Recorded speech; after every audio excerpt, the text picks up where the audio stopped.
Well, Andre Onana's bid has been rejected by Inter Milan. That is it, confirmed by Fabrizio Romano, but we are going to come here to bring you how it really developed to that level of the bid being rejected by the side of Inter Milan. Welcome to United Matters channel.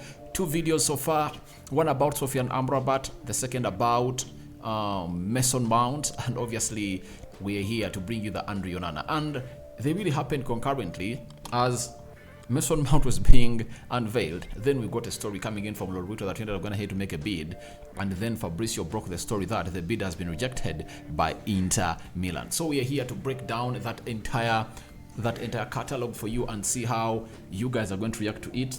And obviously we have our own opinions, and I really respect you, the fans and subscribers of United Matters channel, because you also are entitled to your own opinions that we go ahead and obviously read through the comment section, and you guys are really great. Now smash the like button close to 300 times, and don't forget to subscribe, because we are left with like 9 subscribers to hit 14,000 subscribers on this channel. So guys, continue doing that to see to it that we really go ahead and obviously get to the next level. So when you look at this story, I'm going to bring it to you from where it started from. It was DiMarzio via Sky Sports confirming to us that Man United have verbally increased their bid for Andre Onana to 45 million euros. Inter Milan continue to ask for 60 million euros.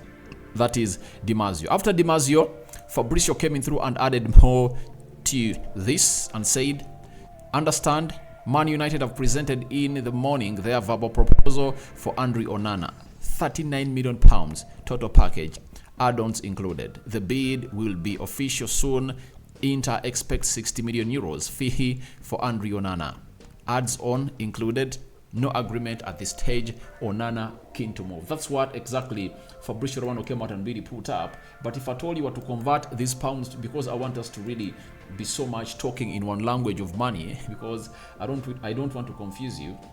So if you are talking in euros only, this package of 39 is 45 million euros, and that means United is some 15 million euros apart. Then after that, Laurie Whitwell, a United correspondent for The Athletic, confirmed to us that Manchester United make opening bid for Andre Onana, 40 million euros plus 5 million euros of add-ons. Inter 160 million euros, but there is an expectation a compromise can be agreed, talks continuing. That's what we got from Laurie Whitwell, and it was really concrete, and obviously it was confirmed by very many journalists that the bid is in, but it's not worth the amount of money that Inter Milan are expecting for Andre Onana. 45 million euros, 15 million euros apart, that's it. And guess what followed? It was obviously Laurie Whitwell coming in through and really confirming to us after the bid that most of the things that are really worrying the people aren't going to really to block this deal, and that was personal terms are unlikely to be an issue with Andre Onana, as he's believed to be open to the move and working with Erik ten Hag again. Manchester United are keen to pursue a move for the player, with David De Gea's future at Old Trafford uncertain. So when you look at Andre Onana, his agent came in through and obviously came to Carrington at the end of last month, and they had discussions. So after having discussions, we are not going to be surprised with these personal terms being an issue, because that foundation was already laid in between Andre Onana and his agent. So it's already laid down, and they know how much is really going to be up for grabs to see to it that Andre Onana pockets into his pocket with his agent. So they are not a problem. Andre Onana has given Erik ten Hag green light that I would love to work with you again. 27-year-old goalkeeper. Very, very much good to see to it that he's really doing the needful to see to it that he joins Manchester United. Now, as excitement was looming around us with the fans of Man United, I'm confirming we got a story coming in from Fabrizio Romano, and this is what it read, that negotiations between Man United and Inter continue for Andre Onana after 34 million pound bid plus 5 million pounds of add-ons was rejected. Those are 45 million euros. We are rejected by Inter Milan. So as it stands, the bid has been rejected. The official bid has been rejected. And there I stand in to everyone who thinks that we were lying about the bids, because we are told by Dimasio that a first bid went in, and what people really don't understand is that even a verbal bid is a bid, because they'll send in a message that we want to offer such and such amount of money. It's a verbal bid, and Inter will tell them, let's start it off and see where we're going to end. So as it stands, those bids went in through, and this one went in through as it was promised to us yesterday that it's going to be really put in through. And I remember doing that story that United is planning another bid for Andre Onana, and it has not even taken, let me see, I did this story yesterday, right? Yeah, 40 million euros plus 5 million euros bid, so this story was really put out yesterday, and then the likes of Lord Whittle have gone ahead to confirm it today, and Fabrizio Romano has told us that the bid has been rejected. But it takes us to the next question of who is the next signing of Manchester United after Mason Mount has been unveiled and after the bid of Andre Onana has been rejected. Are United trying to pull out of the deal? This is where we bring you Jacob's Ben to really illuminate more about this situation that is really oscillating, and we don't know where the pendulum that is oscillating is going to settle. Is it going to settle at Old Trafford? Is it going to settle at Inter Milan?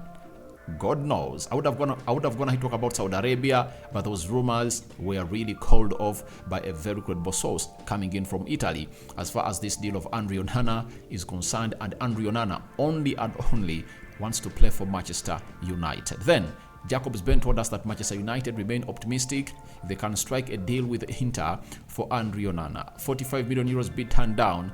Manchester United plan was always to try for under 50 million euros. As reported, Inter want close to 60 million euros, but still a real chance they will sell for less. Onana wants the move. I also believe that this deal might really happen at 50 to 55 million euros. That's it, according to me. Why? Inter got this player on a free from Ajax.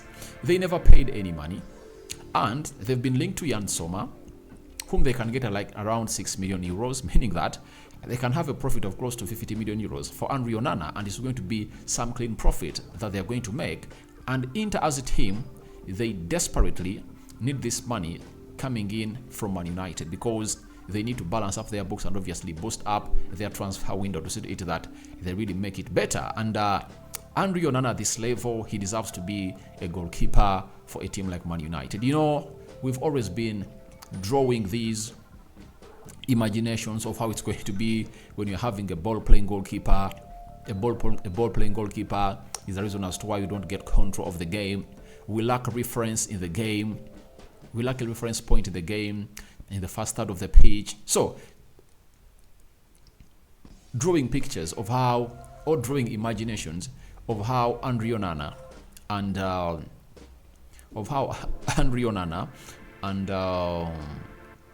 what's the name? Of how Andre Onana and Lisandro Martinez are going to link up again, because they are playing for the same team at Ajax. And with Andre Onana being press resistant, Lisandro Martinez being press resistant, it will be a very good combination. And him being able to distribute the ball at either sides of the pitch, that calls us to talk about Anthony into the mix. With him spreading the pitch wide, you anticipate that lots of things are really going to happen in between Man United and Inter Milan. Sorry, in between Man United and Andre Onana. And it shows you the intent that Erik ten Hag is using to see if that gets in the goalkeeper, because he believes when he gets in the goalkeeper, he will improve so much on the way he plays the ball as of his experience playing the Champions League finale and how we get control to these games. Because most times we've always seen United goalkeeper David De Gea going in for long balls that are really uncalled for most occasions. But United believe this deal will go for less. And let's pray to it that by the time this deal is done, we still have some money to spend, as the budget is 120 million pounds. So the deal of Andre Onana, if you really convert, if you have to convert the 60 million euros they're calling in for, it's 51 million pounds. That is it. So 51 plus 60, that is 111 million pounds, meaning that the balance will be 9 million pounds. And the balance being 9 million pounds, that takes us to the total, or that takes us to a balance of 9 million pounds left. And at 9 million pounds left, that means the sales will be switched on, because Andrew Onana coming in through, that means we have to sell Dean Henderson for like 20 million pounds, add it on the 9, say 30, all right? Then sell Fred for like 20, because Mason Mount is in, takes us to 50. At 50 million pounds, you can first bring in a centre forward, because that's what Erik ten Hag really needs and dying to have. Fatolik Sterling, Scott McTominay. The process is really a farce. You know, do you know doodling? You know, doodling. When you start doing doodling, when you're still in pre-primary, that shape does not look good.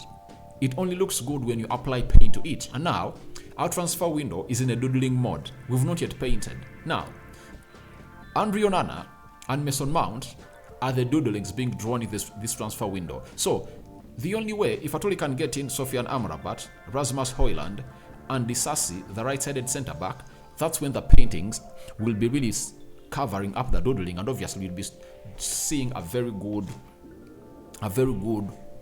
piece of art. But right now, the piece that we are drawing is really doodled, and you cannot come out and obviously know what exact shape are we going to come up with at the end of the season, at the end of the transfer window. But good start, Mason Mount in, given shirt number 7, I'm coming in through to really discuss about that. Then we are into this deal of Andrew Onana. If at all it goes in through successfully, it will be a very good addition to the club of Manchester United, because it's what the manager wants, and the manager is yet again being backed by the board. Now, discussing David De Gea, it's Samuel Lucas coming in through to reveal to us as to why Erik ten Hag has gone ahead to really say no to David De Gea, and obviously decides to spend some huge amount of money onto the goalkeeper Andrew Onana. Yet his priority signing was supposed to be a centre forward. This is what Ten Hag said. Onana is Man United's prime target should they move for a number 1 goalkeeper. Sources say there was a shift in Manchester United's position on David De Gea towards the end of the season, when he committed errors in the defeats to Sevilla, West Ham, and Manchester City in the FA Cup finale. I understand that we had to move on from David De Gea to Andrew Onana, but the big question is, should we have gone this far without the funds available? That is the big question. So that question is going to be answered very, very soon, because if we start a season without Rasmus Højlund, Sofian Amrabat, and Disasi, you know, because we failed to go ahead and really sell players, and we opted to go in for a goalkeeper, and we never gone in for priorities, then that will be a very bad narrative, because David De Gea kept 17 clean sheets, and in all those games, we failed to score goals. When you look at Man City, he's being blamed, but there is no goal I blame David De Gea for in those games. When you look at Sevilla, the game was 2-0, right? And the goal that he really put up, a very big mistake that failed to control the ball, was the 3rd goal. So, did the team do enough to score? No. The game of West Ham, we never scored, and away from home we are really doing bad. So, trust me, that will only count and make sense if at all we don't get in other signings, and Onana comes in through, and we become a much more footballing side. That is it. But if at all it doesn't happen that way, trust me, people will come out and really say we made a very bad mistake for not signing an elite centre forward and a second central midfielder that can come in through and obviously do the job of Casemiro. Trust me, Casemiro cannot play 70 games. Next season, trust me, we are going to be into the level or the range of playing 70 games a season. So, let's wait and see how that's going to pan out. But Andrew Onana's bid has been rejected by Inter Milan. So your thoughts onto that are welcome in the comment section below. What do you make about that? Do you think we've gone ahead to make a very good decision to sign a goalkeeper other than a centre forward first at the beginning of our summer transfer window. All that and more into the comment section below, but I'm calling upon for your reactions down in the comment section. Let's see close to 300 likes. Smash on this video and let's continue to subscribe, because we're left with just 9 subscribers to hit 14,000 subscribers. And by the next time I come here to do another video, I expect to be pronouncing congratulations. I cover you all in the precious blood of Jesus Christ. My Muslim viewers and subscribers, may Allah protect you and reward you abundantly. Ciao, ciao.